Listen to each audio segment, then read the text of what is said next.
Si. Alors là, tac.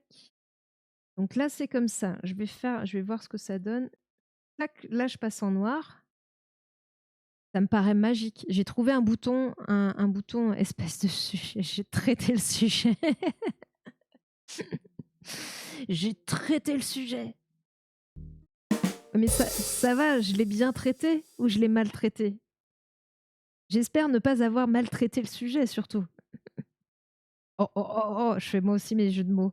J'aurais pu me mettre aussi une batterie. Bref. Donc c'est un article de The Conversation qui date, alors là on le voit pas en F9 comme ça, qui date voilà, de fin 2017, mais qui est toujours, enfin les conclusions sont toujours, on va dire, valables. Donc je trouvais intéressant. Donc la lecture, il y a un petit peu long. Je vais essayer de carburer, je vous promets. Je vais essayer de carburer. Donc les stéréotypes de genre nuisent à la santé des femmes et des hommes. Donc publié pour la Fête de la Science, En matière de santé, femmes et hommes ne sont pas logés à la même enseigne. Le livre coécrit par Catherine Vidal et Muriel Sall, Femmes et santé, encore une affaire d'hommes, point d'interrogation, se donne l'objectif, oups, bon lurk, ah oui, bon lurk, ouais, oui. Se donne l'objectif de tordre le cou aux idées reçues, chez les soignants comme chez les patients, sur la santé des femmes et des hommes. Nous en publions ici un extrait. Les chiffres de l'infographie et le quiz sont également tirés de l'ouvrage. Les vidéos ont été coproduites avec l'ITSERM, le CNRS et l'Université Paris Diderot. La différence entre les sexes dans la santé se retrouve dans quasiment tous les champs de la médecine. Au-delà du domaine de reproduction, asthme, cancer, maladies des systèmes cardiovasculaires et immunitaires, diabète, obésité, arthrose, ostéoporose, troubles mentaux, addiction, vieillissement, etc. Mais les différences en question ne sont pas forcément d'origine biologique. Les codes sociaux de féminité, entre parenthèses fragilité, sensibilité, expression verbale, et de masculinité, virilité, résistance au mal, prise de risque, influent l'expression des symptômes, le rapport au corps, le recours aux soins de la part des patients. De même, chez les médecins et personnels soignants, les stéréotypes de genre influent l'interprétation des signes cliniques et la prise en charge des pathologies.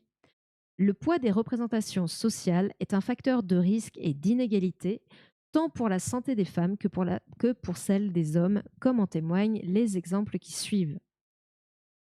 Donc, qui est ancré socialement autant chez les patients que chez les soignants, va voilà, avoir un impact global sur la prise en charge au niveau de la santé. Quand flanche le cœur des femmes? Les maladies cardiovasculaires sont la première cause de mortalité des femmes dans le monde, bien avant le cancer du sein qui occupe la 10e place. Alors après, je ne sais pas si ça a bougé un peu depuis 2017. Ce serait à vérifier. Les femmes sont plus vulnérables que les hommes aux maladies cardiovasculaires. 56% en meurent contre 46% des hommes. Elles développent ces maladies en moyenne 10 ans plus tard que les hommes. Les raisons couramment invoquées tiendraient à la ménopause, susceptible de favoriser l'hypertension, le diabète, l'hyperlipidémie, l'obésité et autres troubles métaboliques.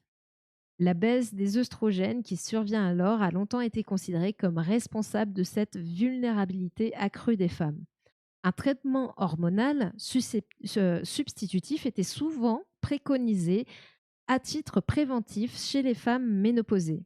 Or, des études statistiques sur de nombreuses populations ont montré au contraire une augmentation du nombre d'infarctus chez les femmes qui reçoivent un traitement hormonal substitutif.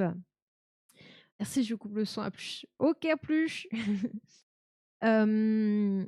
Comment donc là on voit, enfin, on a dit c'est à cause des hormones parce que voilà il y a une baisse des hormones, donc on va donner des hormones et en fait ça a encore aggravé, enfin ça a fait pire que mieux. Ça a augmenté encore le nombre d'infarctus des femmes. Donc est-ce que cet argument-là hormonal entre guillemets est le bon argument pour expliquer les problèmes cardiovasculaires des femmes. Oui, cardiovasculaires. Dans l'état actuel des recherches, le rôle spécifique des hormones sur les maladies cardiovasculaires chez les femmes avant et après la ménopause ne fait pas consensus. Néanmoins, l'explication hormonale qui conforte une vision stéréotypée des différences femmes-hommes reste très répandue chez les médecins-chercheurs.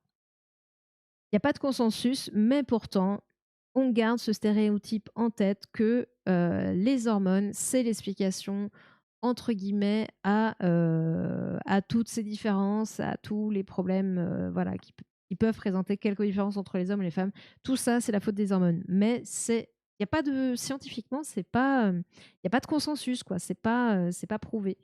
Et pourtant, ça reste bien ancré dans les inconscients, quoi.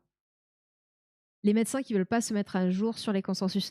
Mais en fait, le pire, c'est que et c'est là où on n'est que des humains, hein, même tu beau être un scientifique, au final, les médecins sont des hommes et des femmes qui sont biaisés par leur propre aussi, on parlait tout à l'heure justement de l'éducation, l'environnement, la sociologie et cetera et ça, c'est hyper ancré.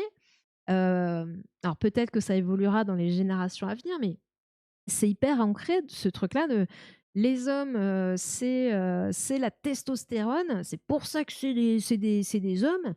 Alors après, aujourd'hui, il y a des études qui démontrent que il n'y a pas de corrélation forcément entre, enfin voilà, entre pic de testostérone. J'ai vu un reportage là-dessus, il faudrait qu'on le revoie, qu'on le voit ensemble, un de ces quatre, mais voilà, qu'il y ait une remise en question sur vraiment ces fameuses hormones sexuelles qui seraient à l'origine de tout ce qui explique nos différences de comportement, etc. Et malheureusement, bah, ces médecins et ces chercheurs sont tout aussi biaisés que n'importe qui d'autre. On est tous biaisés. Donc, il serait temps que certaines choses évoluent. Après, quand un médecin, d'un certain âge a tout le temps eu l'habitude de faire telle chose dans tel contexte, c'est beaucoup plus dur de le faire se remettre en question qu'un jeune médecin qu'on est en train de former. Et on voit d'ailleurs qu'il y a une évolution quand même de la pratique des médecins plus, je vais dire «plus jeunes» entre guillemets, aujourd'hui que l'ancienne génération. Il y a quand même quelques petites choses qui ont évolué. Il est de quel pays ce testostérone? Je sais pas. Je sais pas qui est ce testostérone. Je sais pas. Aldostérone. Je sais pas. Je sais pas. Je sais pas.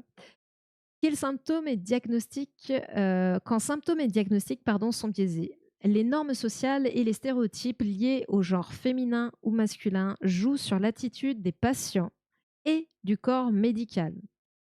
C'est très- Ainsi, l'infarctus du myocarde reste sous-diagnostiqué chez les femmes car considéré comme une maladie masculine, caractéristique des hommes d'âge moyen stressés au travail. Une patiente qui se plaint d'oppression de la poitrine se verra prescrire des anxiolytiques alors qu'un homme sera orienté vers un cardiologue. Ah oui, c'est fou parce qu'on a vu que ça tuait quand même plus de femmes que d'hommes et ça reste une maladie masculine. Mais bon, les femmes, en fait, elles sont stressées, c'est le stress, elles sont en dépression, c'est pour ça, qu'il faut donner des anxiolytiques. Elles peuvent pas faire un arrêt cardiaque, non. Enfin bon, c'est triste, ces stéréotypes-là.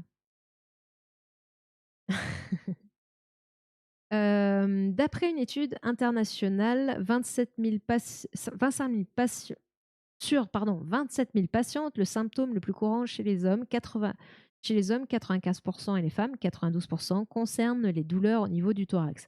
On a quand même un symptôme plus ou moins commun. Elles peuvent aussi présenter des signes cliniques atypiques. Elles se plaignent plus fréquemment de grande fatigue, de nausées et de douleurs à la mâchoire. Ces types de symptômes, pourtant fortement corrélés aux maladies cardiovasculaires, sont rarement pris en compte par les praticiens. C'est fou parce qu'ils le savent. Ils savent qu'il y a un lien, qu'il y a une corrélation, mais on n'y va pas.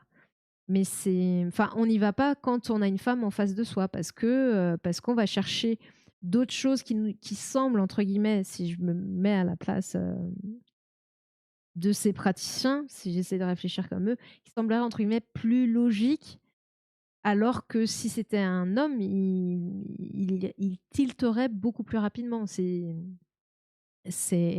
assez paradoxal. J'espère en tout cas qu'aujourd'hui, quand, enfin les nouveaux médecins et cetera qui sont formés, on leur met bien ça dans la tête.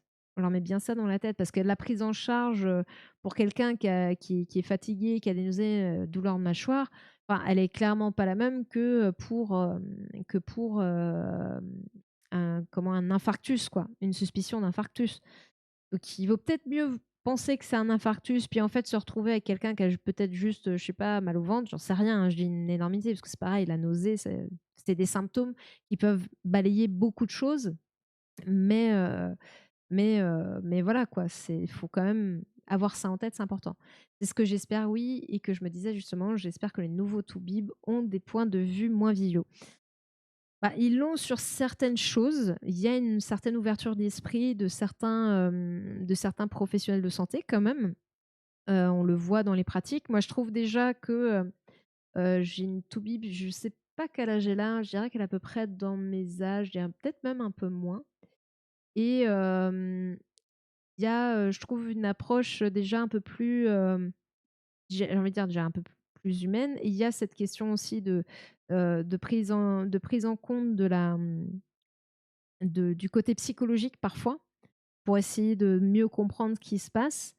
Enfin, je trouve qu'il y a une approche qui est un petit peu meilleure. Il y a aussi des fois plus d'ouverture sur des médecines, alternatives. Enfin, ça s'ouvre, ça s'ouvre. C'est pas encore tout à fait gagné, mais ça s'ouvre. Une étude pardon, je rebois un petit coup.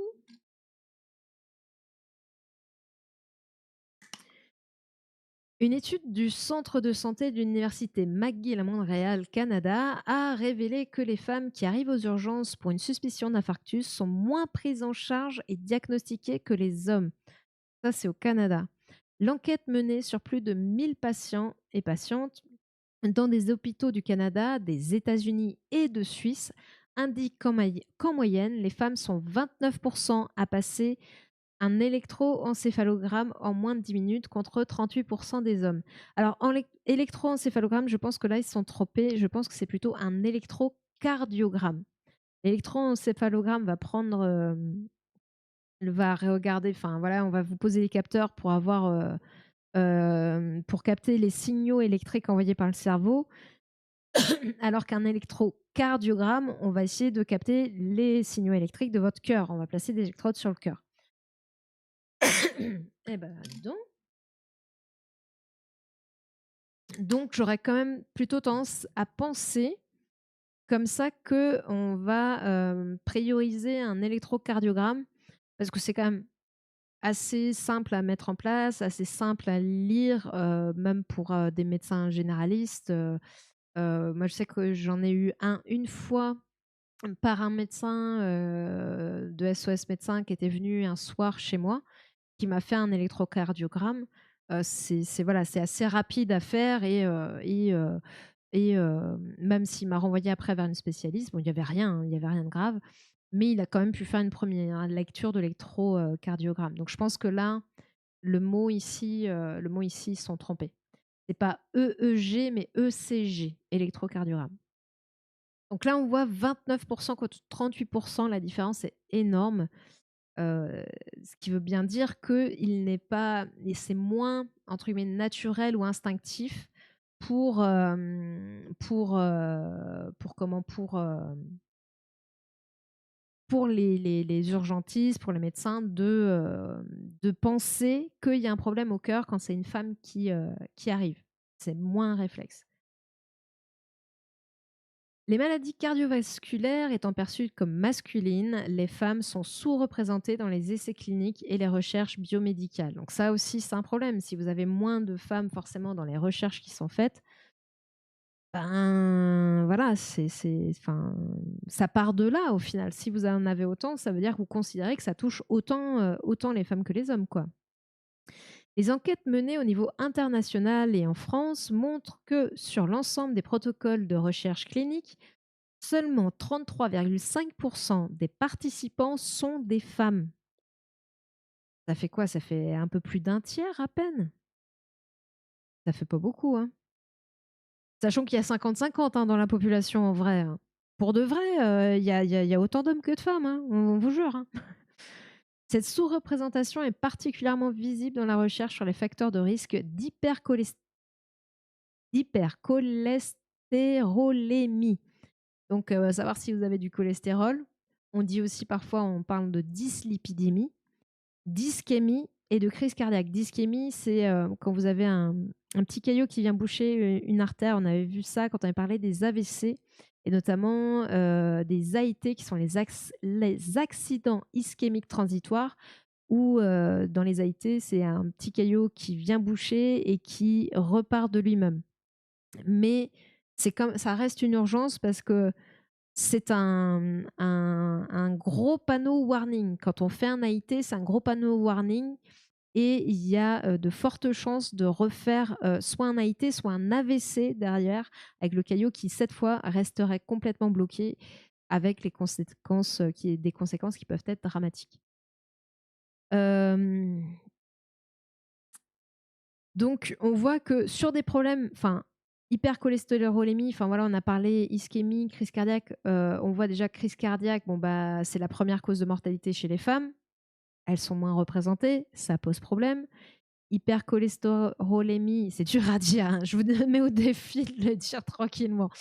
Et d'ischémie, on voit que c'est des trucs qui touchent beaucoup. Enfin, c'est tout ce ça va toucher le cardiovasculaire, etc. Ça va entraîner.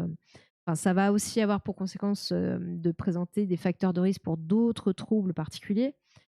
Et les femmes sont tout à fait susceptibles d'avoir ces problématiques. Donc, il n'y a pas de raison qu'elles soient sous-représentées.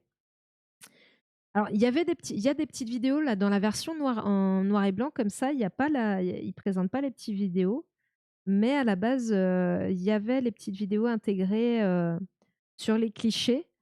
Je vous mettrai, comme je vous mettrai l'article, je vous laisserai aller voir les petites vidéos. Parce que je vais essayer de pas finir trop tard ce soir. D'aller voir les petites vidéos. Bon, elles sont hyper rapides et en fait, elles reprennent les chiffres, les 56-46, voilà. Ils reprennent les chiffres et ils font un petit résumé. Disons que ça permet d'imager rapidement le problème. Le problème en question, vous l'avez sur le cœur, vous l'avez sur les différents thèmes qui vont être abordés, sur les os, etc. Donc voilà. Les os des hommes, même pas durs. L'exemple en miroir de l'infarctus du myocarde est celui de l'ostéoporose. Et oui, l'ostéoporose, souvent, quand on pense ostéoporose, je pense que je ne sais pas pour vous, en tout cas moi c'est une des premières images qui m'apparaissent, c'est de penser un peu à la mamie, pas au grand-père, pas à un homme, mais à une personne, voilà, une personne femme d'un certain âge. Les os des hommes, même pas durs. L'exemple du miroir d'infarctus, donc l'ostéoporose. En Europe et aux États-Unis, les hommes sont sous-diagnostiqués pour cette pathologie. Or, bah oui, parce qu'un homme n'a pas d'ostéoporose, voyons, c'est un bonhomme, il a les os costauds. Or, un tiers des fractures de la hanche chez les hommes est lié à l'ostéoporose. Un tiers, ce qui est quand même beaucoup. Les femmes ont certes un risque plus élevé de fracture, mais l'évolution médicale de l'ostéoporose chez les hommes est plus grave.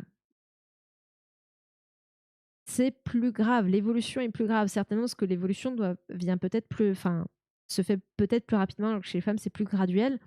Après, je modérais juste comme ça avec un truc qui me vient à l'esprit, ça fait aussi des années qu'on prend en charge les femmes du coup pour l'ostéoporose. Donc est-ce que le comparatif est vraiment faisable aujourd'hui? Si les femmes sont prises en charge pour l'ostéoporose, il faudrait comparer avec des femmes qui ne le sont pas du tout pour voir si de façon globale l'évolution de l'ostéoporose Donc c'est l'ostéoporose, hein, ça va, c'est une pathologie qui va faire que la densité osseuse va être moindre et donc les os vont être plus fragiles.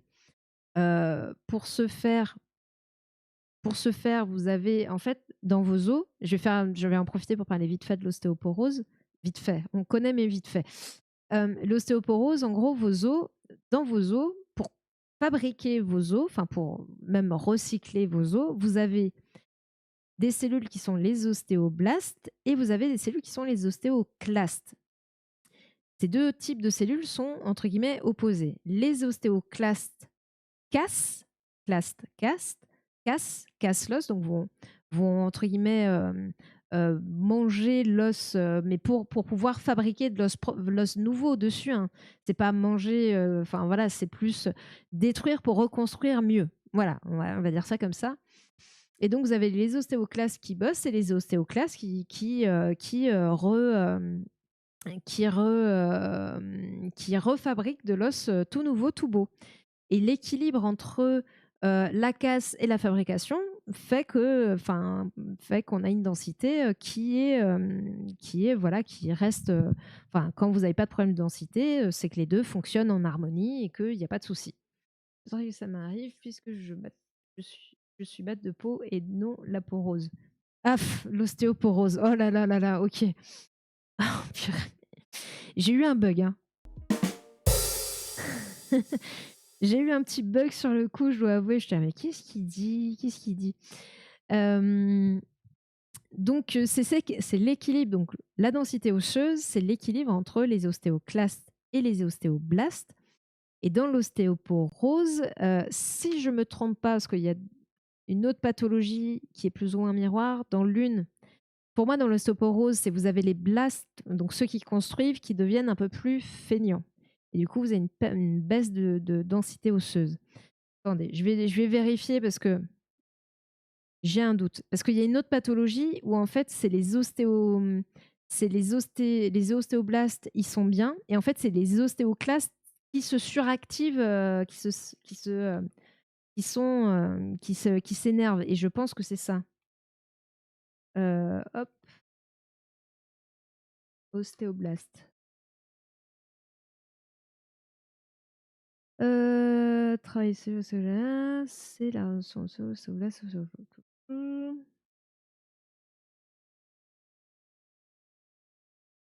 Ouais, c'est ça, c'est une diminution. Je vous le mets, hein, je vous montre vite fait. C'est une diminution effectivement de l'activité des ostéoblastes, voire aux 2. Donc peut-être aussi qu'il peut y avoir augmentation. Ah ouais, sont dues à l'augmentation de l'activité des ostéoblastes, à la diminution de l'activité des ostéoblastes ou aux 2, ce qui conduit à un déséquilibre dans le processus de remodelage avec une résorption osseuse accélérée et une formation osseuse atteignée. Résorption, c'est-à-dire, on va dire destruction. Enfin, encore une fois, c'est pas vraiment une destruction, c'est plus on fait place nette avec on enlève le vieil os pour mettre du vieil os, grosso modo, quoi. Donc voilà, c'était la petite parenthèse, ostéoporose pour vous expliquer un petit peu, ce que c'était, si vous vous posiez la question. Et c'est vrai qu'effectivement, on a cette vision que l'ostéoporose, c'est plutôt les femmes, mais en fait, pas du tout. Les hommes sont aussi touchés et c'est plus grave. Une fracture de faible intensité chez une femme multiplie par 2 le risque d'en faire une autre, alors que chez l'homme, le risque de refaire une fracture est multiplié par 3. Donc, c'est beaucoup plus de risques. Enfin, c'est fois 3, quoi. Alors que l'autre, c'est fois 2. Les femmes, c'est fois 2. L'ostéoporose a longtemps été considérée comme une maladie des femmes liée à la baisse des hormones à partir de la ménopause. Les traitements hormonaux de substitution n'ont pas donné les résultats escomptés. Donc on l'a, enfin voilà. À chaque fois, c'est les femmes. Je passe en mode bonne fin de soirée. Ok, merci Gamecro, bonne fin de soirée à toi. C'est ce qu'on a vu tout à l'heure. À chaque fois, c'est parce que c'est la faute des hormones et en fait, visiblement, quand on essaye de remplacer les hormones, ça marche pas. C'est bizarre alors que l'on dise: «C'est une maladie de femme», alors que chez nous, ça arrive plus souvent et que c'est plus grave avec les rechutes. Bah, je crois pas que ça arrive plus souvent, c'est juste que vous êtes tout aussi, à risque et en plus de ça, vu que quand ça arrive, c'est plus grave, vous avez, quand s'il y a une fracture, il y a 3 fois plus de risques derrière. Donc je crois pas que ce soit plus souvent, hein, c'est juste qu'effectivement le risque de rechute est plus important, clairement. Et pourquoi?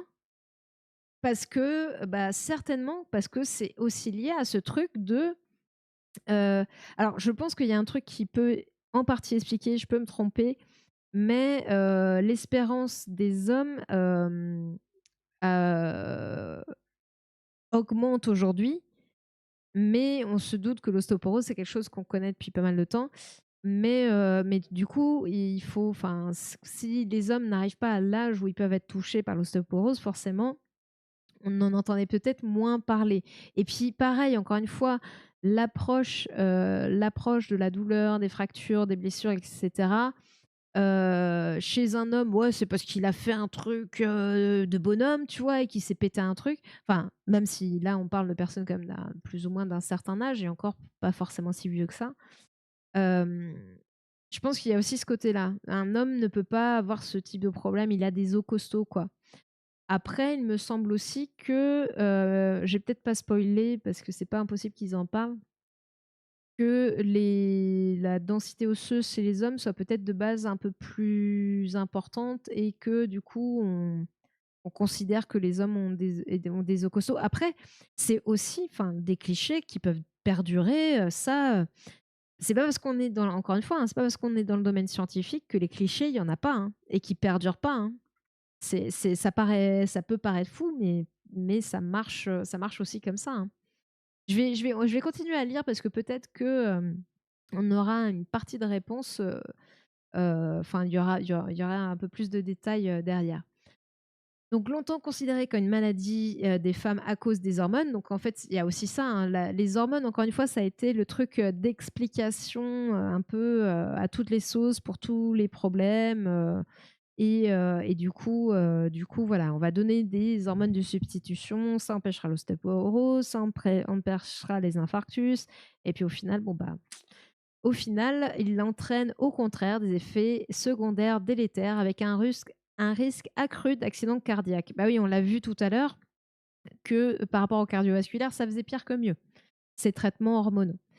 Du coup, les chercheurs se sont intéressés à l'ostéoporose chez les hommes. Ce n'est qu'en 1997 que, dans les examens d'ostéodensitométrie, donc pour voir la densité des os, voir si ils, sont, ils sont assez denses, donc assez costauds, des normes de densité osseuse ont pu être définies spécifiquement pour les hommes. Auparavant, les normes en vigueur étaient celles établies chez les jeunes femmes blanches de 20 à 29 ans. Là, c'est pareil, jeune femme et on voit blanche, donc c'est pareil. Il y a encore un biais dans les études qui sont faites. Il serait intéressant de voir, d'élargir aussi les populations, quoi. Mais là, on est en 1997, donc vous imaginez bien que on est encore, enfin, avec des vieux logiciels où, voilà, c'est très, on réfléchit, homme-femme, c'est très enfin, voilà, c'est pas, on n'est pas dans les dynamiques qu'on est aujourd'hui. On va dire ça comme ça. Des efforts de formation de personnel de santé restent nécessaires. Bah, ouais, visiblement, hein, parce que tous moi aussi, hein, franchement, avant de lire cet article, en toute honnêteté, pourtant on m'a parlé d'ostéoporose pendant mes études. À aucun moment, je ne me souviens qu'on m'ait dit: «Les hommes et les femmes présentent exactement le même risque d'ostéoporose et qu'il faut vérifier chez les 2. Jamais. Alors qu'on m'en a parlé. Alors, je vais pas enfin voilà, les ce n'est pas forcément, enfin moi j'ai pas particulièrement travaillé, vers les personnes âgées, donc c'est pas forcément des profils de patients que j'ai eus, mais bon, on m'en a parlé en cours. Et on n'a pas précisé ça. Donc en fait, et mes études d'ortho, c'est pas si enfin, c'est pas si vieux que ça, hein. Donc ça craint. Comme quoi, il y a encore des efforts à faire. Donc l'ostéoporose n'est pas seulement liée à l'âge, elle dépend aussi des modes de vie, en particulier de l'exercice physique et de la nutrition. Et oui, à savoir que vos os, ils ont besoin, pour stimuler justement tous ces phénomènes d'ostéogénèse, donc de fabrication d'os, etc., ils ont besoin de contraintes. L'os se développe, entre guillemets, sous la contrainte. Oui. Allez, os, tu vas te faire, tu vas te fabriquer là, tout de suite, sous la contrainte. Sinon, pas de dessert. Je sais pas. Je sais pas quelle contrainte on peut donner à un os, mais enfin, je blague là-dessus, mais en fait, des contraintes de l'ordre, bien sûr, mécanique, physique, c'est-à-dire la gravité, la traction aussi des muscles, hein. C'est pour ça aussi qu'il est intéressant de varier le type d'activité physique que vous pouvez avoir. Par exemple, si vous faites pas mal de vélo pour aller au travail, pour vous déplacer, c'est quand même intéressant de conserver la marche, à côté, quand même un minimum parce que sur le vélo, vous êtes assis sur une selle, donc vous déchargez une grosse partie de votre poids de corps sur vos jambes. Donc en fait, il y a moins il y a moins de force qui va s'exercer sur les os de vos jambes et du coup, ça va moins les solliciter. Il y aura moins de contraintes. En revanche, quand vous marchez, vous êtes à 100 de votre poids du corps et vous êtes soumis à la gravité. Donc là, on est bien niveau contrainte. Après, c'est aussi éventuellement, si vous avez des soucis de santé, notamment de ce type-là, à discuter avec le médecin, enfin le professionnel de santé qui vous suit, sur savoir quel type d'activité est mieux en fonction de votre problème de santé. Mais voilà, sachez que dans les os, il faut les contraindre.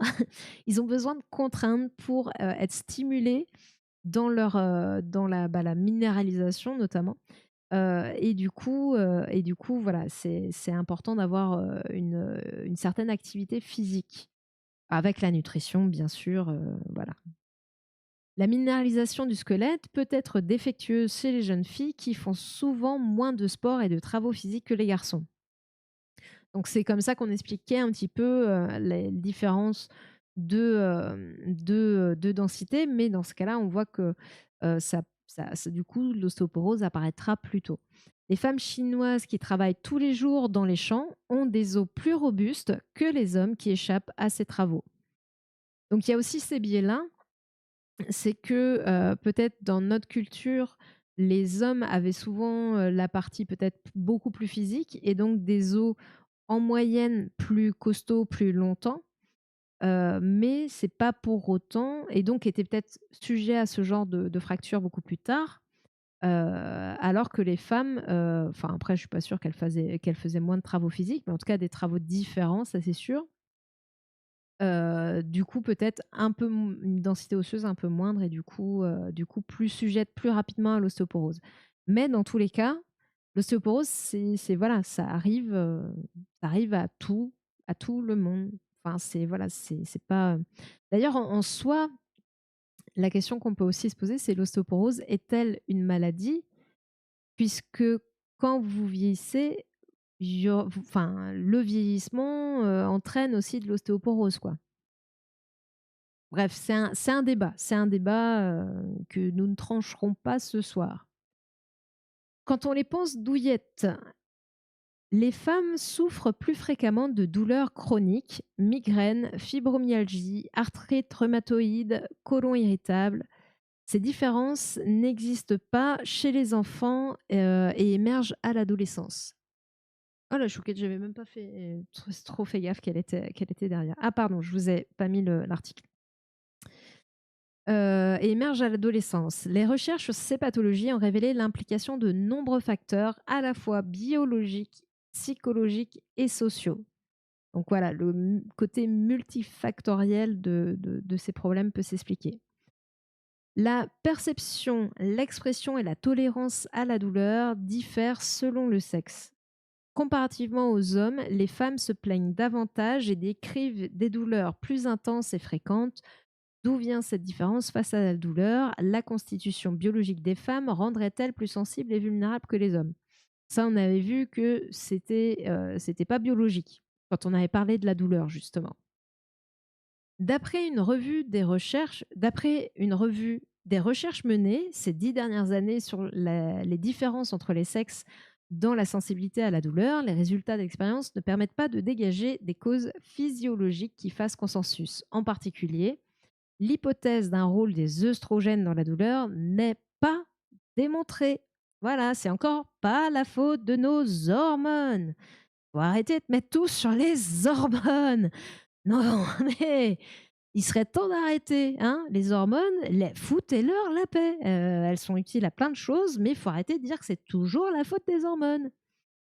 Les mesures de la sensibilité douloureuse au cours du cycle menstruel ou lors de la prise de contraceptifs ou de traitements hormonal substitutifs chez les femmes ménopausées donnent des résultats mitigés et contradictoires. Donc voilà, c'est pas, il n'y a pas de lien. Non, il y a pas de lien, les gars. Trouvez une autre explication, s'il vous plaît. Des examens par IRM du cerveau n'ont pas non plus révélé de différence entre les sexes dans les circuits neuronaux qui traitent les informations douloureuses. Par contre, il existe un consensus scientifique sur le fait que ces différences sont en partie explicables par des facteurs culturels et sociaux. Et oui, c'est la même conclusion, d'ailleurs, c'est un peu logique qu'ils fassent la même conclusion que ce qu'on avait vu quand on avait parlé de douleur, c'est que au final, c'est plus culturel que biologique, la perception de la douleur. Il y a eu des études aussi faites dans différentes tribus, etc. Voilà. Et le côté social est vraiment est prédominant, dans ces perceptions. Donc, on est encore sur les biais dont on parlait, les biais sociaux et les biais de genre, encore une fois. On va manifester, non, ce n'est pas la faute des hormones, non, ce n'est pas la faute des hormones. Ouais, laissez les hormones tranquilles, laissez. Non, mais c'est vrai. Et puis le pire, c'est que tu entends encore. Enfin, après, les hormones sont très importantes et ça, il n'y a pas, y a pas de souci. Enfin, voilà, les hormones sont au cœur de notre métabolisme, de notre physiologie, du fonctionnement du corps. Donc, alors je vais pas répondre à ta question. Je vais te laisser, te dépatouiller avec, ce grave dilemme visiblement et je ne vais pas faire la promotion ni, de l'un ni de l'autre. Donc, voilà, j'espère si tu veux parler, je sais pas, d'autres choses, il y a pas de souci. Mais par contre, ça ici, c'est no way, quoi. Pas dans ce contexte-là. Je dis pas que c'est pas des sujets que je n'aborderai jamais parce que, pouvant poser, des soucis de santé, mais comme première intervention, on a fait mieux. Donc, si tu as quelque chose à partager d'intelligent, je t'en prie. Si tu viens juste pour ce genre de bêtises, bah, écoute, passe une bonne soirée, mais sans nous. Salut, salut! Donc voilà, où est-ce que j'en étais déjà? Oui, donc les influences sociales, voilà, on l'a vu, dit, répété, ça quand même tout ne s'explique pas par le physiologique, voilà. On revient aussi au documentaire, enfin au réact qu'a fait Robin cet après-midi, sur le fameux, striatum. Sur le fameux striatum qui serait le responsable de pourquoi on ne peut pas, dévier des problèmes, enfin voilà, des problèmes écologiques et cetera. Enfin qui fait de nous des gros cons en fait, mais on a une excuse, c'est le striatum. Non, non, non, en fait, non. Enfin, faut arrêter, hein. Il y a d'autres choses qui expliquent, la complexité de l'être humain. Donc voilà, lâchez-nous les hormones. Enfin, en particulier les hormones, les œstrogènes. Lâchez-nous les œstrogènes, en fait. C'est plus ça qu'on devrait dire. Parce que, bien sûr, les hommes bien faire cette différence aussi parce que, voilà, les hormones, des hommes, c'est la testostérone, les hormones des femmes, voilà, c'est différent, c'est pas les mêmes hormones, donc c'est ce qui explique plein de choses. Non, lâchez-nous les oestrogènes, s'il vous plaît. Donc, si ça fait mal, ça fait pas mal. La représentation sociale liée au genre influence le vécu et l'expression de la douleur. Les femmes, supposées vulnérables physiquement et psychologiquement, s'autorisent davantage à exprimer leurs émotions et leurs douleurs. À l'inverse, des hommes censés être durs au mal et stoïques, un garçon, ça ne pleure pas. Et oui, malheureusement, ça, c'est des choses peut-être que certains d'entre vous l'ont entendu, je ne l'espère pas pour vous, mais c'est vrai que oui, il y a des ça se dit encore, malheureusement. L'intériorisation de ces stéréotypes se répercute sur le ressenti de la douleur de façon inconsciente. Par exemple, chez les acteurs et actrices soumis à un test de douleur thermique, la tolérance à la douleur est meilleure après avoir joué un rôle de héros ou d'héroïne. Donc quand ils ont fait des personnages assez, entre guillemets, qui sont censés voilà, être des sauveurs, des costauds, et ben là, ils sont plus tolérants. À l'inverse, leur tolérance est moindre après un rôle d'âme sensible. Non, je ne pleure pas, j'ai des poussières dans les yeux. Oui, c'est ça, c'est mes allergies, ça recommence. Mais là, enfin, là, je trouve aussi que c'est hyper intéressant et c'est là aussi où nous-mêmes, on n'est pas des acteurs, mais pareil, notre tolérance personnelle en fonction de ce qu'on a vécu dans la journée, de notre journée, de notre état d'esprit, notre perception de la douleur va être complètement différente. Parfois, on va être hyper sensible à la douleur parce qu'on sera fatigué, on sera grognon, on sera là, on n'aura pas envie d'être embêté. Et d'autres fois, on va beaucoup mieux tolérer on est dans un bon mood et qu'au final, ça passe. Donc, tout comme les acteurs, chez nous, c'est pareil. La tolérance à la douleur, le ressenti de la douleur peut être hyper variable. Un autre rappel, parce qu'on n'en avait pas parlé quand j'avais parlé de la douleur, alors que pourtant, voilà, mais bon, parce qu'on était parti encore en cacahuète de partout. La douleur est un signal important et nécessaire. Et par exemple, il y a des maladies où les personnes ne ressentent pas du tout la douleur. Alors, j'ai oublié le nom, je m'en excuse, mais où vraiment ils ont zéro perception de la douleur. Et en fait, c'est hyper dangereux parce que la douleur, c'est un signal important pour retirer la main de la plaque chaude, pour vous dire qu'il y a un truc qui ne va pas. Enfin, c'est un signal envoyé par le corps qu'il faut écouter. Et d'ailleurs, même des fois, ce sont des douleurs qui n'ont pas entre guillemets, d'origine, on va dire, physique, quoi. Mais c'est pas pour autant, je prenais l'exemple pour illustrer ces douleurs de pas d'origine physique, entre guillemets, Heu, le, l'ouvrier de chantier qui, marche sur un clou, le clou transperce sa chaussure, il a une douleur pas possible, il arrive aux urgences, en fait, on lui retire sa chaussure, le clou était passé entre ses 2 orteils, donc n'avait pas du tout traversé et c'est pas pour autant qu'il ne faut pas prendre en compte cette douleur. La douleur, elle est réelle et elle a une nécessité, elle est là pour nous protéger, en fait. Comme les diabétiques qui ne sentent plus les douleurs sur les pieds et leurs jambes, ni les infections, et qu'après, il y a amputation. Exactement.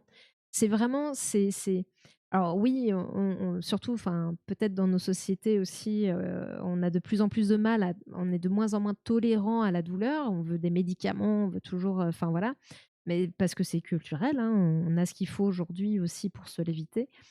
Mais c'est un signal important. Personnellement, j'ai un souci à l'épaule et je sais que je retarde toujours le moment où je vais prendre un antidouleur. Si j'ai mal, je vais essayer d'éviter au maximum d'en prendre pour rester, entre guillemets c'est pas en contrôle, mais la douleur me dit: «Là, il faut que tu arrêtes», entre guillemets. «Faut que tu sois calme avec ton épaule».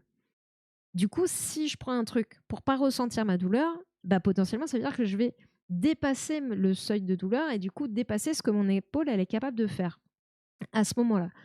Donc j'essaye, quand la douleur est supportable, de ne pas prendre de médicaments. Après, c'est ma façon de gérer ça. Ça ne veut pas dire que c'est la bonne et qu'il faut, voilà, encore une fois, on a chacun nos façons de gérer parce qu'après sur d'autres douleurs, je vais les gérer différemment, mais je sais qu'en tout cas, pour cette douleur-là, je la gère comme ça. Je la gère comme ça.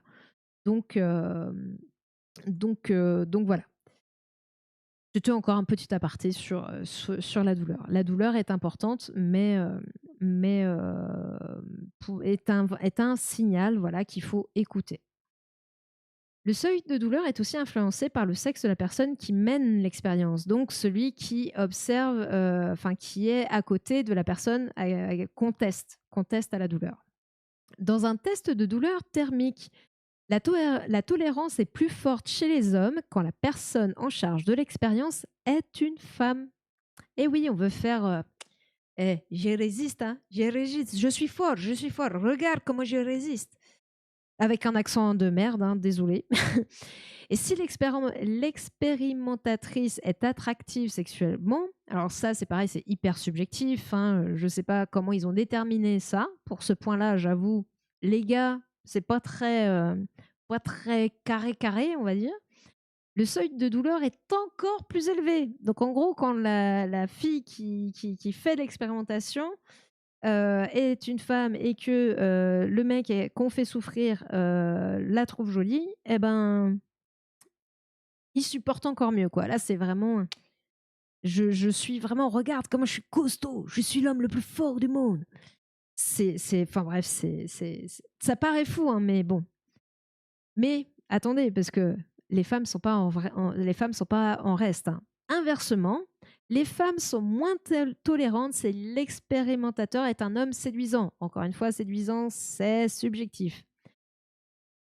Donc les femmes, quand il y a un homme qui leur plaît, elles, c'est «Oh, viens m'aider, me sauver, j'ai mal, ouïe, ouïe, ouïe». Enfin voilà. Ce qui est assez agaçant là tout de suite, c'est que ces résultats-là sont hyper clichés, mais ils sont aussi on va dire une sorte de photographie, une image de ce qu'est, dans quoi nous sommes, dans quoi nous baignons socialement en fait. Ah ok, c'est le syndrome de Kawaii. Le syndrome de Kawaii. Attends, j'ai un bug parce que Kawaii pour moi c'est mignon, mais je peux, je sais même pas, enfin je sais pas si ça existe ou si c'est.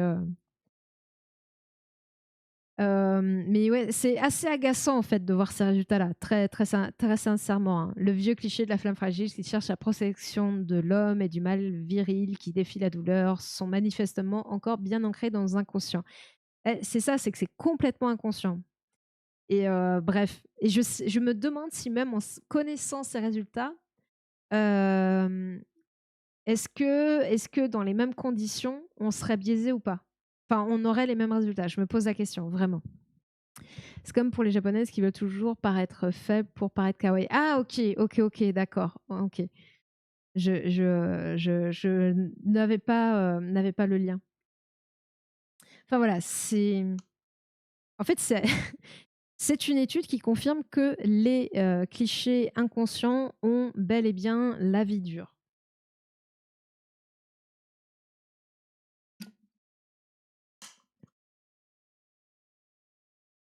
En fait, oui, ça confirme que c'est pardon, une fabrication, la douleur est une fabrication sociale. Enfin, la perception de la douleur est une fabrication sociale. Une construction, c'est ça le terme.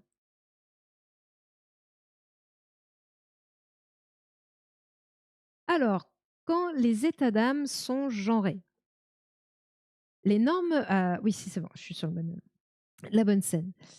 Quand les états d'âme sont genrés, les normes de genre jouent un rôle important dans les troubles qui touchent à la vie psychique, comme la dépression.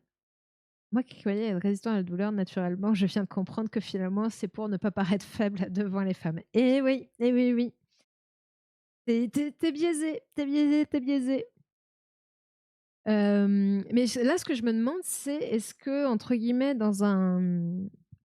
enfin, les résultats du test, entre guillemets, dans un contexte neutre. Par exemple, si c'était euh,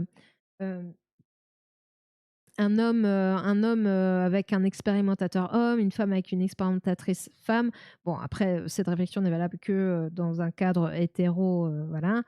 Si les personnes sont gays, forcément, ce n'est plus un cadre neutre, on revient à la situation initiale.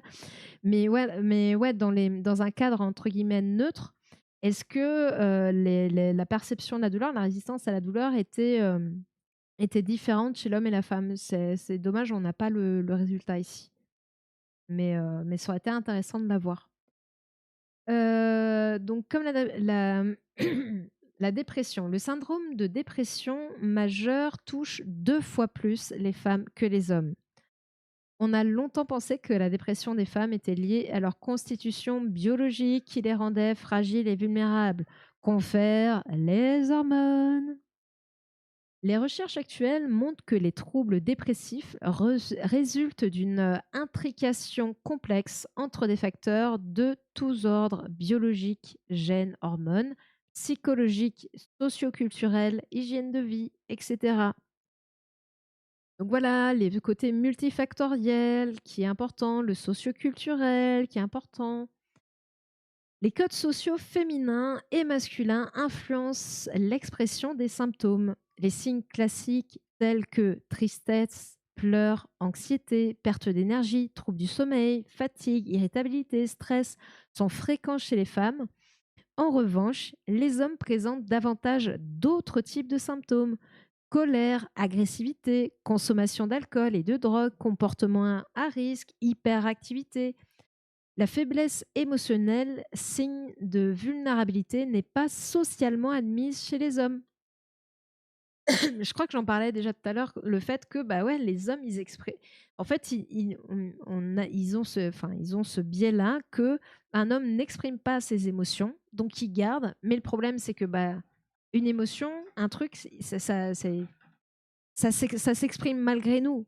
Et chez les hommes, du coup, au lieu de s'exprimer par les pleurs ou autres, ça va s'exprimer au contraire par de la colère, de l'agressivité, de la consommation d'alcool, de drogue, enfin voilà, sur des choses qui sont très problématiques.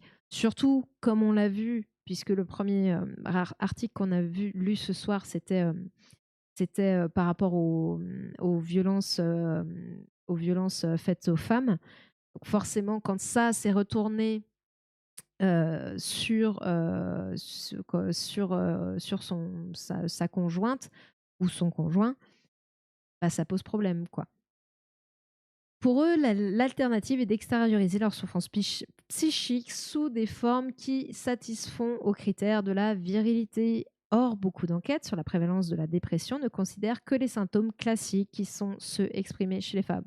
Donc la dépression, voilà, ça aussi c'est problématique, c'est que du coup, les symptômes de la dépression, bah, c'est que, en gros, si une personne est agressive, alcoolique, machin, et que c'est un homme, on va pas, le classer dans un syndrome, dépressif alors que potentiellement c'est, signe de la dépression.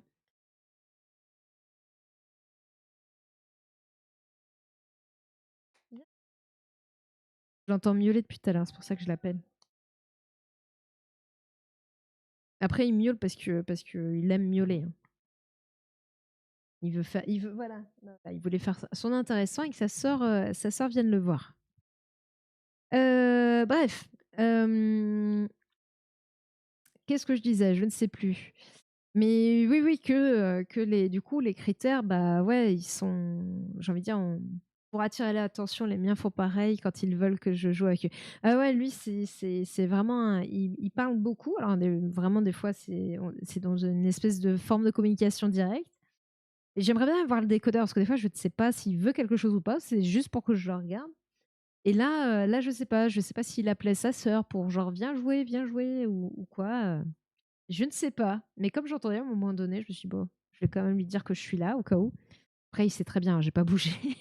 J'ai pas beaucoup bougé ces dernières heures, hein. Je suis toujours au même endroit. Ah et là ça se chamaille, ça y est, ils se sont trouvés mais ils se disputent.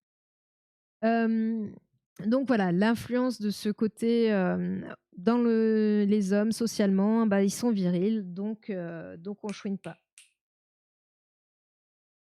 Ouh là, ça hérisse ce poil.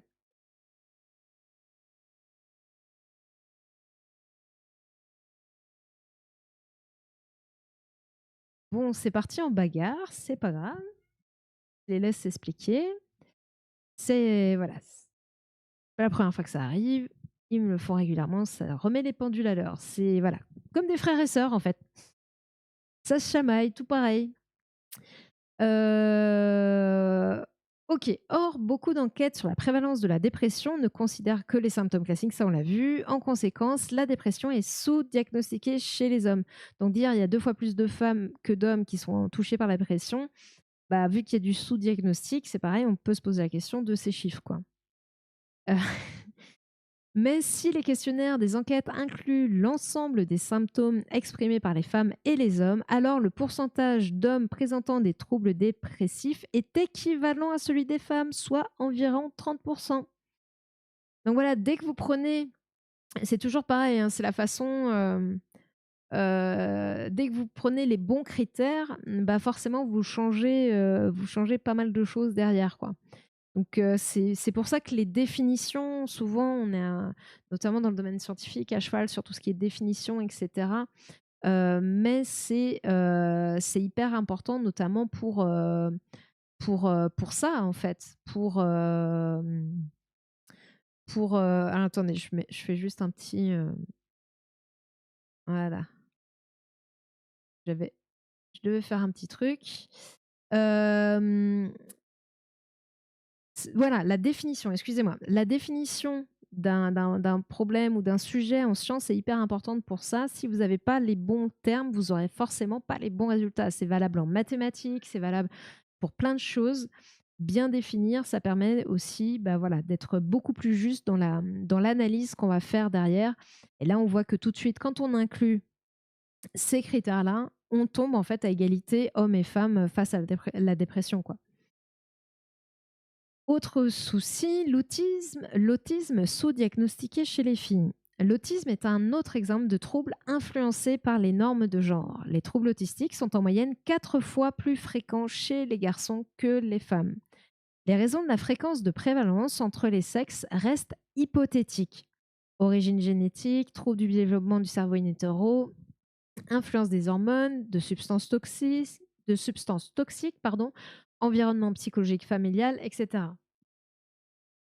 Donc en gros, on ne sait pas bien d'où ça vient. Une théorie pour expliquer en gros qu'il y ait plus de garçons que de filles, si je comprends bien. Une théorie très médiatisée postule que le comportement autiste est l'expression d'un fonctionnement extrême du cerveau masculin sous l'effet de la testostérone pendant la vie fétale. L'hormone a un effet masculinisant sur le cerveau des garçons, les rendant plus aptes à comprendre les systèmes complexes, les mathématiques, les sciences et des techniques. À l'inverse, chez les filles, l'absence d'influence de la testostérone sur leur cerveau les rendrait plus sociables, empathiques, attentives aux autres. Dans cette logique, donc là, c'est pas dit que c'est validé, hein, on reste dans cette hypothèse de travail. L'homme, testostérone, cerveau d'homme, femme, pas testostérone, cerveau de femme, sociable, empathique, gentil. Voilà. Alors que homme, très logique, réfléchi.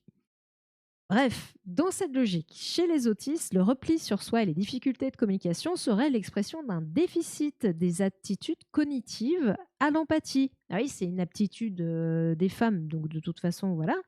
Tandis que les capacités d'analyse des systèmes de type mathématique seraient exacerbées. Oui, parce que les hommes, c'est des cerveaux logiques. On expliquerait ainsi la fréquence plus forte de l'autisme chez les garçons et aussi des aptitudes de certains autistes pour les mathématiques. Mais les preuves expérimentales font cruellement défaut pour confronter cette théorie, car le rôle de la testostérone n'est pas démontré. Désolée, peut-être que je crée un peu dans le micro. Les recherches se poursuivent. Il n'y a pas de cerveau homme, il n'y a pas de cerveau. Tes mimiques et imitations me font toujours. En fait, je suis un clown. Je pourrais prendre n'importe quel texte. En fait, quand ça m'agace en plus comme ça, je suis hyper expressive, effectivement. Et, et du coup, ça transparaît assez facilement et je pense que je ne m'en rends pas forcément compte non plus. Ça sort assez naturellement. Et là, en plus, quand on est face à des caricatures comme ça, forcément, je vais caricaturer, enfin voilà, ça va partir encore plus. Mais ça c'est agaçant en fait, ce genre de postulat de base, de théorie qui n'a aucun fondement, scientifique, enfin Surtout qu'il y a des études, il y a quand même des études sociales qui montrent un peu ces biais-là, que c'est pas vrai, que c'est vraiment plus une construction sociale qu'autre chose, quoi. Bien justement parce que ça nous fait beaucoup plus facilement assimiler les choses puisqu'on est plus attentif. Ah bah cool alors. Si ça aide à être concentré, tant mieux. Et c'est pareil sur la rapidité de lecture, et cetera. Faut pas hésiter à me dire, je sais pas si je vais trop vite. Voilà, j'essaye d'aller un petit peu vite pour pas non plus faire un stream de 6 heures. J'avoue que ce soir, j'aurais un peu plus de mal. Mais voilà, j'espère que ça reste quand même clair ce que je dis. Parce que c'est autant quand je fais mes podcasts, alors j'en ai pas fait depuis un moment, hein, pas bien, il faut que je m'y remette. Mais comme j'écris tout le texte et tout, c'est plus facile, je sais à peu près, sur quoi je vais insister, et cetera. Après, pareil, je sais pas si le ton de la lecture, et cetera, est bon. Mais bon, j'espère qu'en tout cas, là, on est bon au niveau rythme. Et puis si les mimiques, ça permet de se concentrer, bah écoutez, tant mieux, tant mieux, tant mieux. Hem, mais ouais, là, c'est quand même particulièrement agaçant, quoi. En gros, c'est vraiment en plus, c'est vraiment des très, très vieux clichés, qui visiblement ont la vie dure que, les hommes sont, mathématiques, logiques et les femmes, sont empathiques et gentilles, quoi, et sociables. Enfin, waouh, quoi. Waouh, waouh, waouh, quoi. Les recherches sur poursuivre, bah oui, oui, parce que là, mais faudrait je pense qu'on va, on peut-être limite si la vidéo des revues du monde là n'est pas sortie, la deuxième partie de ce qu'on a react dimanche dernier n'est pas sortie, là c'est pas encore sorti et c'est pas sûr que ce soit sorti dimanche. Peut-être qu'on regardera ce reportage là du coup. Mais est-ce que les comportements ne seraient pas en train de changer justement? Oui, mais il faut vraiment que j'arrête de digresser. Non, non, il y a pas de souci, il y a pas de souci. C'est ça aussi qui est intéressant. Enfin, on est là aussi pour digresser. Enfin, qu'est-ce qui rend les femmes plus sensibles quand elles sont enceintes ou qu'elles ont accouché il y a peu? Sans plus développer, ça, je comprends que c'est contextuel, hein, pas général. Bah, hem, en fait, alors, il y a une construction clairement sociale sur beaucoup d'aspects des choses. Là, en fait, ce qui me choque, c'est cette vision ce qui est choquant, c'est cette vision vraiment hyper, hormones sexuelles centrées, c'est-à-dire, qui fait le cerveau. C'est-à-dire que la testostérone fait que les hommes ont un cerveau logique et les femmes ont un cerveau empathique, en gros. Je vais résumer ça comme ça, même si voilà, il y avait un peu plus de mots. Ont un cerveau sociable, voilà. Les hommes logiques, les femmes sociables. Or, déjà, il y a aucune preuve à ça et ça nierait complètement, alors qu'on se rend compte que c'est quand même beaucoup plus, enfin, c'est très lourd dans la balance, que c'est une construction sociale, c'est la façon dont on grandit dans le monde, dont les femmes et les hommes sont perçus dans le monde, l'image qu'on leur renvoie qui fait que, on va, on intériorise le fait que, par exemple, certains métiers, sont des métiers d'hommes et certains métiers sont des métiers de femmes. Ça n'a aucun rapport avec le fait que, les hommes et les femmes soient plus faits pour ça ou plus faits pour ça. Donc il est là le problème. Après, et d'ailleurs dans la dépression, par rapport à ce que tu dis, je ne sais pas si j'ai été très claire, Colibri Gant. Après oui, c'est en train de changer parce que le social est en train de changer. Mais c'est encore, enfin, c'est pas partout, c'est encore très, très ça prend du temps. Il y a des choses qui évoluent, enfin, notamment il y a plus de femmes aujourd'hui dans les domaines scientifiques qui leur étaient quasiment interdits avant. Comme quand on a demandé à Marie Curie, «Ça vous fait quoi de vivre avec un prix Nobel?» En parlant de son mari, elle dit: «Je sais pas, demandez à mon mari», puisque elle-même avait eu le prix Nobel. Et alors que oui, la question était vraiment, le journaliste pensait à son mari en disant ça, hein, pas au fait qu'elle ait elle-même eu le prix Nobel. Hem, mais voilà, c'était, les femmes ont mis beaucoup de temps à avoir leur place. D'ailleurs, quand on regarde au niveau, dans les femmes de l'histoire, vous avez beaucoup de noms connus d'hommes dans l'histoire, peu importe le domaine d'ailleurs, que ce soit la musique, que ce soit les sciences, que ce soit, je sais pas, j'ai pas enfin bref, vous aurez un nom d'homme beaucoup plus facilement à l'esprit qu'un nom de femme ou des noms de femmes beaucoup plus récents, on va dire, des f de beaucoup plus de beaucoup enfin voilà, oui, beaucoup plus récents. Donc c'est vraiment une construction, qui est faite et qui est en train un petit peu d'évoluer. Déjà, on commence à avoir des plus de femmes, connues et reconnues dans différents domaines et ça, c'est important. Donc ça évolue et donc les comportements sociaux aussi évoluent. Je sais pas si je suis très claire. Si, les comportements sont en train un peu, d'évoluer. Mais et même par rapport à l'autisme en plus, expliquer ça comme ça, enfin sachant qu'on c'est quelque chose qu'on connaît mal, enfin bref, enfin qui est mal enfin pas qu'on connaît mal, mais qui est mal, encore compris, même enfin différentes catégories, par exemple, autisme, Asperger, aujourd'hui ça n'existe plus. Bon, c'est encore utilisé, mais ça a été, ça n'existe plus dans les faits, mais on continue d'utiliser. Et par rapport à ce que tu disais, Arcator, heu, on ne peut pas nier, complètement et c'est d'ailleurs pour ça que dans le cadre de la dépression, ils ne le niaient pas d'ailleurs, enfin, ils ont parlé des hormones à un moment donné parce qu'effectivement, il y a une les hormones ont aussi une influence sur l'humeur, mais c'est pas enfin, les hormones du cycle hormonal, mais aussi des hormones qu'on va libérer à d'autres occasions. Par exemple, vous faites une activité physique, vous allez libérer des hormones qui vont vous procurer de la joie et du bien-être. Donc en fait, c'est pas uniquement les hormones sexuelles, c'est beaucoup plus vaste que ça.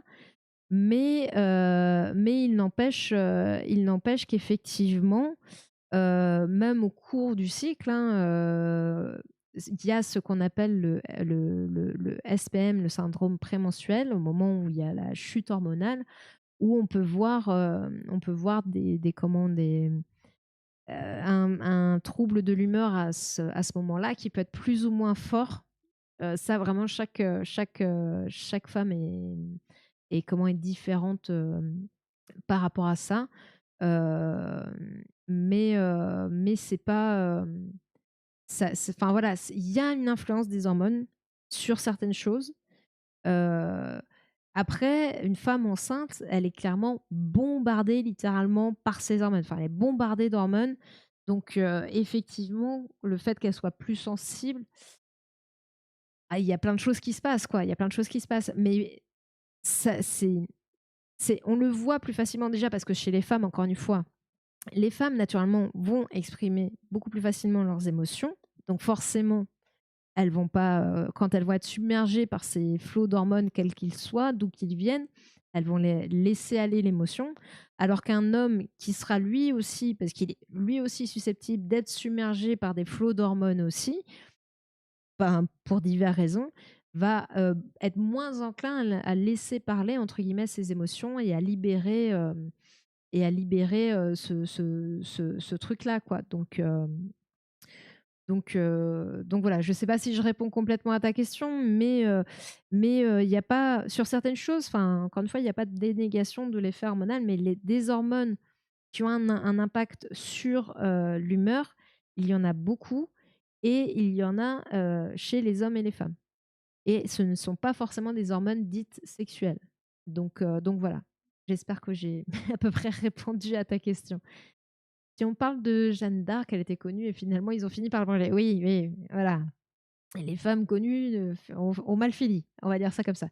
Comme beaucoup de femmes qui ont été brûlées et contre été de sorcières alors que finalement elles étaient intelligentes mais considérées comme sorcières justement. Oui, ouais, ouais. Ouais, il y a une vision de la femme, enfin, voilà très, enfin voilà, l'homme a tout a en tout cas pas dans toutes les sociétés, hein, il y a des sociétés aussi matriarcales. Mais en tout cas, dans notre société occidentale, c'est vraiment patriarcal, voilà, c'est dans la culture, quoi. C'est pour ça que c'est si dur aussi, parce que c'est beaucoup plus c'est j'aurais presque envie de dire, paradoxalement, c'est beaucoup plus dur de changer justement quelque chose qui est culturel, social, que si on pouvait vraiment expliquer certaines choses et changer les comportements grâce à une petite pilule miracle, heu, alors je suis clairement pas, quelqu'un de techno-solutionniste, donc je n'aime pas du tout ce concept-là. Mais je pense que si, en tout cas, c'était possible, vu comment est foutu l'humain, on l'aurait fait, on aurait trouvé la solution. Là, c'est justement compliqué parce que c'est quelque chose qui est lié aux relations, au social et sur lequel on a une emprise qui est très faible individuellement, en fait. Et même politiquement, hein, on voit que enfin, et encore politiquement, si, on peut influencer le social au niveau des politiques qui sont menées, mais c'est sûr que c'est beaucoup plus difficile d'avoir des résultats, de forts résultats dans ces domaines-là. Des choses assez des résultats assez «tranchés» entre guillemets. Je vais relancer. Par contre, je vais remettre mes lunettes. Hop. Aïe, vois mieux. Donc j'en étais où? Fréquent, dans cette logique chez les autistes, communication sur l'expression déficit d'aptitude cognitive et empathie dans le natif de type matinée soit exacerbée. Oui, puisque, OK. On expliquait ainsi la fréquence plus forte de l'autisme chez les garçons et aussi des aptitudes certaines possibles pour les mathématiques. Alors qu'en plus dans l'autisme, vous avez tout, on a toujours cette image de génie des maths et cetera, mais en fait, non, pas forcément. Pas forcément du tout, en fait. Donc c'est pareil, ça c'est du préjugé, peux-tu remettre l'image? Ah oui, pardon, pardon, pardon. C'est du préjugé aussi ce côté, les autistes, sont doués pour les mathématiques, voilà, c'est préjugé. Donc voilà, prendre avec, beaucoup de recul. Oui, il y a des règles sociales tacites, on est d'accord, mais c'est comme un réflexe sociétal. D'accord, pas difficile de lutter. Waouh, attends. Ouais, il y a des règles sociales tacites. On n'est pas d ah, on ou d'accord ou pas difficile de lutter. Attends, attends. D'accord ou pas difficile de lutter. Ah oui, non mais c'est bien ce que c'est bien là où c'est compliqué, c'est que c'est déjà, c'est comme tu dis, c'est des formes de réflexes et en plus, ce sont des comportements complètement intériorisés. On n'a pas forcément conscience et c'est ça qui est aussi difficile. Quand on est conscient de quelque chose, on peut, pas comment dire, enfin voilà, on peut essayer d'avoir un impact, mais quand c'est inconscient, quand c'est quelque chose dont tu n'as même pas conscience, c'est difficile d'avoir un impact dessus, de pouvoir le changer puisque tu ne sais pas qu'il est là. Donc effectivement, non, c'est difficile d'aller contre ça. Mais il n'empêche que c'est pas pour autant qu'on ne peut rien changer. C'est pas pour autant que il faut être mince, défaitiste. Heu, oui, c'est compliqué de changer des comportements sociaux. Ça prend du temps, mais c'est possible. Puisqu'effectivement, enfin, il y a, certaines politiques ou certains changements, apportés, dans la société, on va dire, ont un impact sociétal, qui peut être plus ou moins fort, et plus ou moins important. Donc, c'est faisable, c'est faisable. Mais effectivement, c'est pas simple, c'est pas simple. Si c'était simple, ce serait pas drôle. Si c'était simple, on n'aurait pas ces discussions, on se prendrait pas la tête. Enfin, non, mais je rigole, mais voilà, non, non, c'est pas simple, c'est loin d'être facile, hein. Tout, tout, tout, tout, tout. Donc, mais les preuves expérimentales font cruellement défaut. Ouais, ça, on l'avait vu. Testostérone n'est pas démontré. Voilà. Donc, on en revient. Lâcher la grappe assez d'hormones, enfin d'œstrogènes. Une piste pertinente pour expliquer la différence de prévalence entre les sexes dans l'autisme tient aux normes sociales liées au genre. Le retrait sur soi, le défaut d'interaction sociale sont considérés chez une petite fille comme de la réserve, de la timidité. Ces mêmes attitudes sont davantage interprétées comme un indice de trouble de la communication chez les garçons, car en décalage avec les représentations sociales des comportements des garçons, censés plus expansifs et dynamiques. En conséquence, l'autisme est sous-diagnostiqué chez les filles. Bah oui, parce que le garçon, il a plein de potes, on va jouer au football, on va faire des trucs ensemble, donc on est hyper social, alors qu'une fille, bah, en fait, c'est juste, elle est timide, la pauvre. Bah ouais, non, c'est peut-être autre chose. Mais il y a plein de choses comme ça où on voit que, effectivement, dans certaines choses, notamment l'autisme, il y a un sous-diagnostic parce que, hem il y a une forme aussi d'adaptabilité, pareil, qui est une construction, hein, sociale, hein. On va pousser les femmes sont poussées inconsciemment, encore une fois, à être plus adaptables à leur environnement, à être un peu plus passe-partout, en gros, quoi, pour faire simple. Alors qu'un homme, on va beaucoup moins lui demander ça. Au contraire, on va lui demander de s'affirmer. Alors qu'une femme, au contraire, il ne faut pas qu'elle s'affirme. Il faut surtout qu'elle soit, discrète. Et du coup, bah, on voit que oui, certaines maladies, troubles, bah, il y a un sous-diagnostic, chez les filles parce que il y aura eu une compensation, sociale pour, masquer, le problème, en gros. Parce qu'on lui a appris, on a appris, en tout cas à son inconscient, à s'adapter, se forcer à s'adapter, à son environnement, quoi. Je ne sais pas si j'étais très claire sur ce point, mais n'hésitez pas à me demander de préciser si besoin. Dans une enquête menée aux États-Unis sur un échantillon de 14 000 enfants présentant des troubles autistiques avérés, 18% des filles avaient été détectées dès le plus jeune âge contre 37% des garçons, donc 2 fois plus. Très clair, oui. Ok, merci Colibri. Merci, merci, cool. Donc 2 fois plus de garçons détectés tôt par rapport aux filles. Ah oui, parce que vous n'êtes pas discrète ici et pourtant on vous aime beaucoup. Et j'avoue qu'ici, ouais, non, c'est pas trop la discrétion chez filles. Alors pourtant, je suis pas forcément quelqu'un d'hyper. Je sais pas comment dire. Enfin, bref, je suis pas forcément une extravertie énorme. Ça dépend des situations. Affirmez-vous, c'est cool. Ouais, ouais, ouais, ouais. Ouais, puis au final, enfin, moi, je le vois quand tu t'affirmes un petit peu plus. Enfin, je le vois aussi en. Oula, qu'est-ce qui s'est passé? Qu'est-ce qui s'est passé? Je pense que j'ai fait une boulette. Ah oui, c'est tout, c'est rien de grave. Même quand tu t'affirmes un peu plus et ben, au final, que ce soit les hommes ou les femmes, ça se passe, enfin, tu mieux entre guillemets «accepté», je sais pas comment dire, socialement, ça se passe beaucoup mieux.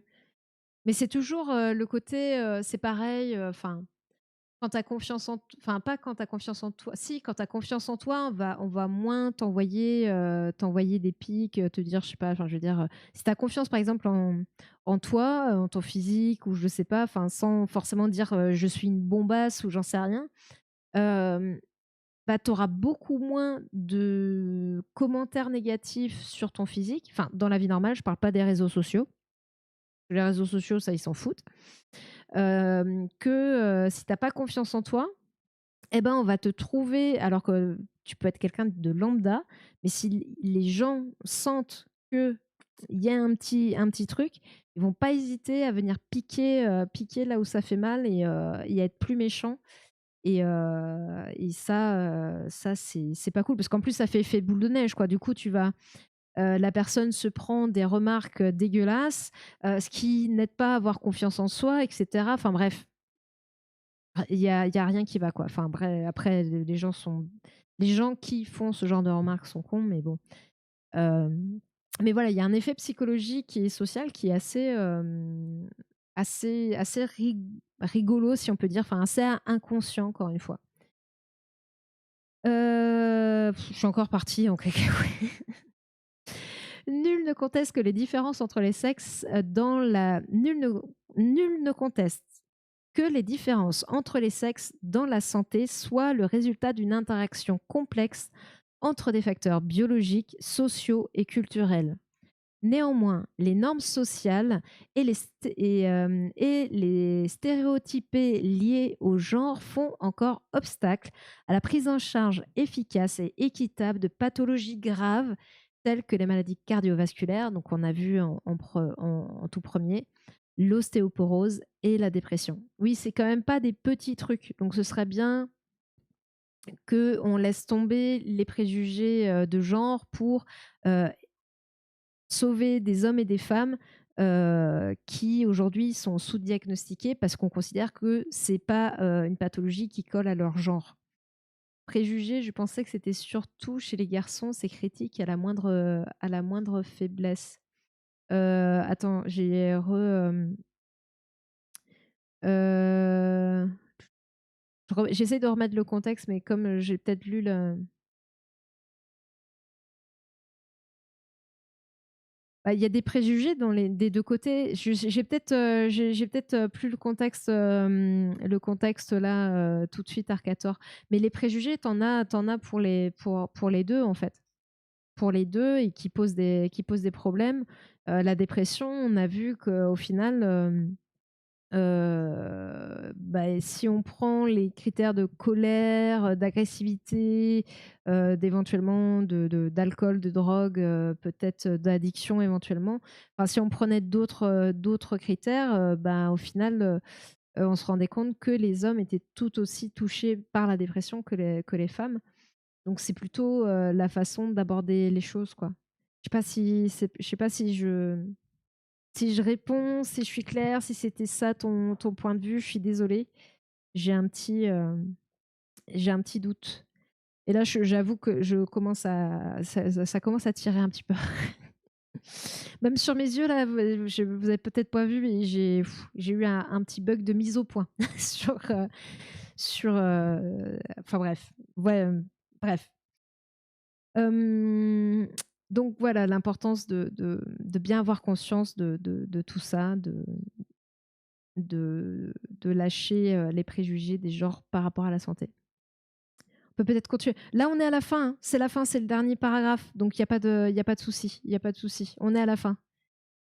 Non, non, ça va, ça va, ça va. C'est pas grave. C'est pas à ça que je pensais, mais c'est pas grave, t'inquiète. Non, mais n'hésite pas à développer. C'est peut-être juste que tu l'as pensé à un moment donné où j'étais en train de dire un truc et en fait, je suis partie dans mon truc et du coup, j'arrive pas bien à faire le lien. Mais n'hésite pas à développer si besoin. Donc, sensibiliser les soignants à la question du genre conduit à poser de meilleurs diagnostics et à prendre en charge les patients plus efficacement. En plus, plus vous les prenez tôt, plus vous prenez une pathologie tôt, plus vous évitez de potentielles conséquences graves. Surtout dans les cardiovasculaires, même l'ostéoporose, hein, plus vite vous prenez en charge, plus vous évitez des fractures. Et la dépression, c'est pareil, on peut considérer qu'une aggravation, une aggravation de la dépression, c'est pareil, ça peut mener assez loin.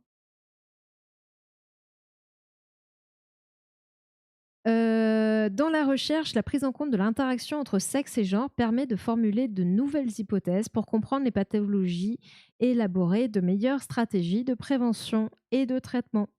L'information à donner aux patients est tout autant nécessaire pour la prévention des pathologies, pour le plus grand bénéfice de la santé des femmes et des hommes. Donc voilà, il y a encore un peu de boulot, mais on voit que voilà, il y a pas mal de clichés. Je ne sais pas si vous aviez aussi, sans jugement aucun, hein, ces mêmes clichés en tête, mais on voit bien que bah, c'était bon. L'article date de fin 2017, on va dire 2018. Les clichés ont encore la vie dure. Je vous dis, hein, je suis plus ortho. Ça fait moins de 10 ans que que j'ai fait ma formation d'ortho. Et quand on a parlé d'ostéoporose, je me souviens pas. Ça peut être un oubli de ma part, mais vu comment j'étais au taquet en connaissances médicales, je pense vraiment que c'est pas quelque chose sur lequel on a particulièrement insisté. Euh, Après, il y a des. Je vous mettrai l'autre article, je vous le montre vite fait. Pareil, c'est The Conversation, recherche biomédicale, décloisonner la biologie et le genre. qui est aussi intéressant. Alors j'ai eu un petit peu plus de mal à comprendre où il voulait aller, mais pareil, il me parle aussi du rapport, enfin voilà, de l'importance du côté social. Après, il donne aussi, sur certains biomarqueurs, bah, les taux pour les femmes, les taux pour les hommes. Mais si vous prenez le total moyen, bah, du coup, vous allez passer à côté. Par exemple, une femme ici, si on prenait un facteur fictif, hein, un biomarqueur fictif X, si on prenait un taux à 60, qui est dans la normale sur, la moyenne, bah, en fait, chez les femmes, on est en haut, alors que chez les hommes, on est en bas. Et à l'inverse, à 80, par exemple, un homme serait considéré comme dans l'excès, alors qu'au final, il est dans la moyenne des hommes, grosso verdo.